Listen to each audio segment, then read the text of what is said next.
वो कौन सा दरख्त है जो बगैर पानी के भी जिंदा रहता है?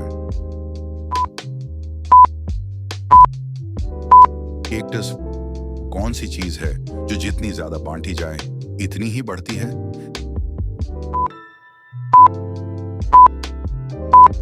खुशी, इल्म वो कौन सी चीज है जो आग में जलती नहीं और पानी में डूबती नहीं? बर्फ पिघलती है, जलती नहीं। वो क्या है जो जितना बढ़ता है इतना ही कम होता जाता है?